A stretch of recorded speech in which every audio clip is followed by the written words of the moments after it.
Deeply savory, melt in your mouth beef stew is one of those universal loves. This is my slow cooker version of Filipino beef and peanut stew.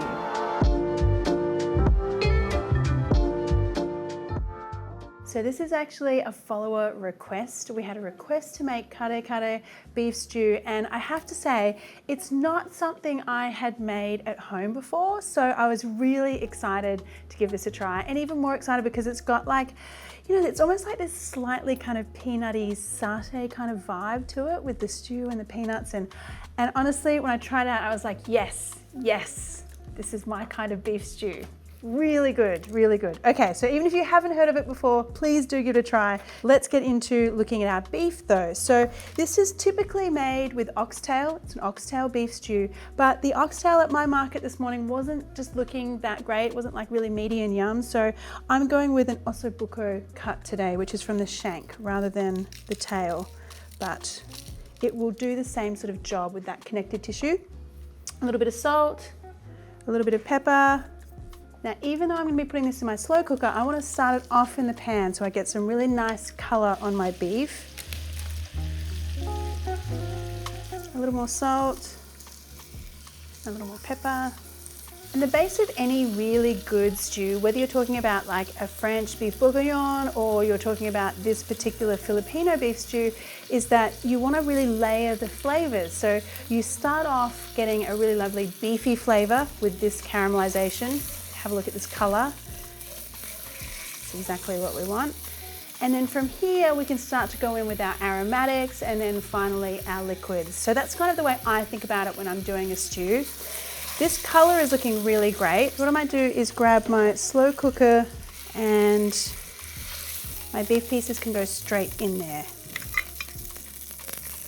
Now I've got some oil and fat left in here in the pan, and the really interesting thing with this dish is using annatto seeds, that's these guys here, these red seeds, to flavor and color that oil. So you'll see what I'm talking about here. Pop the seeds in, and then immediately you'll see you start to get this really lovely ruby red color here. Now I know annatto seeds aren't widely available everywhere. Do try and search them out online or from an Asian or Filipino grocery store. But if not, you could just add a little bit of sweet paprika here to give you a little bit of that red color.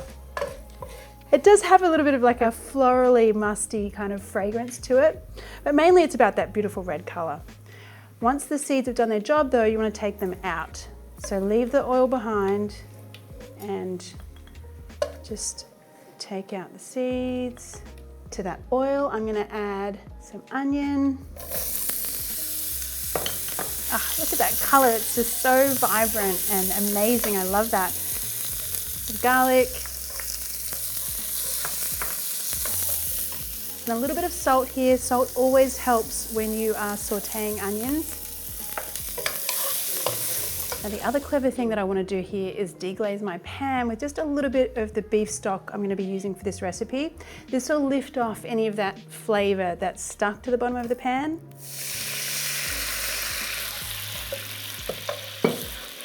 There we go. And then into my slow cooker pot. My next ingredient here is really a little bit more about texture than anything. So I'm taking this sticky rice. This is a glutinous rice or a sticky rice, and it's raw. I'm going to put it into my frying pan and then toast it up.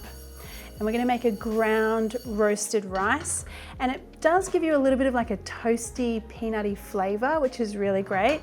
And it also thickens up your stew sauce. So see how everything is really lovely, deeply dark and golden. You'll kind of get a bit of like a popcorn kind of smell when it's ready.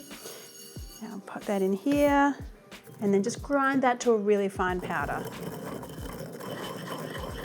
Add that to my other ingredients, along with some peanuts and some eggplant, some peanut butter, and then the rest of my beef stock. So at this point, I just like to give everything a little bit of a mix. My lid goes on. Now the cooking time really depends on your slow cooker. I've got a high and low setting, so if I turn this to high, this is gonna cook in about 3 hours. If you're doing it on a low setting, that's gonna take 6 to 8 hours.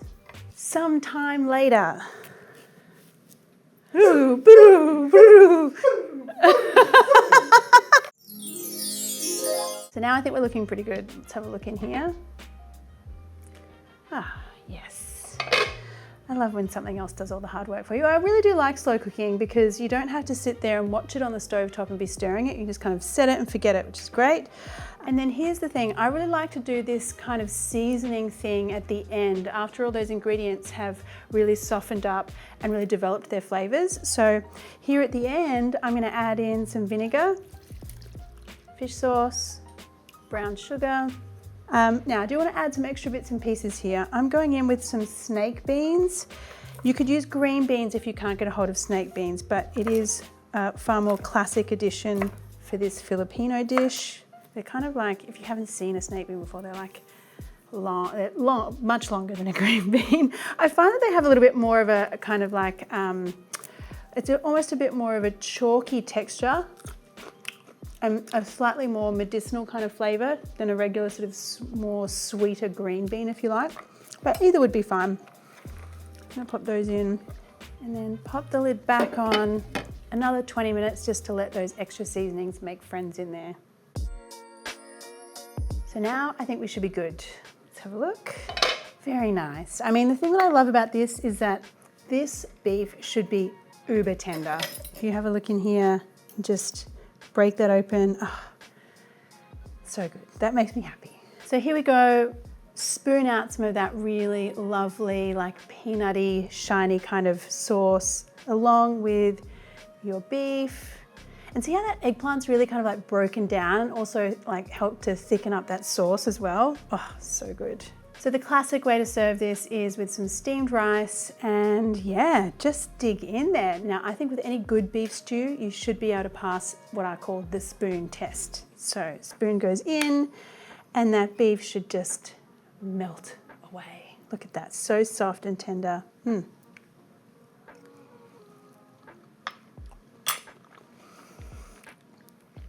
Wow, I mean,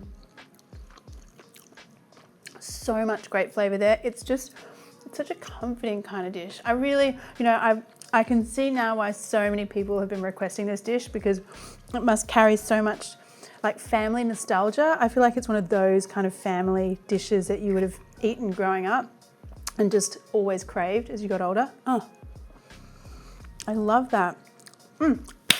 Thanks guys for recommending this one to me. Please do let me know about any other recipes you would love to see me feature on my channel. I love hearing from you guys. And also tell me if you've got a different version of this dish as well. I love to hear all the different versions, ideas, suggestions, comments. So come at me, let me know. All right, I can eat more of this curry.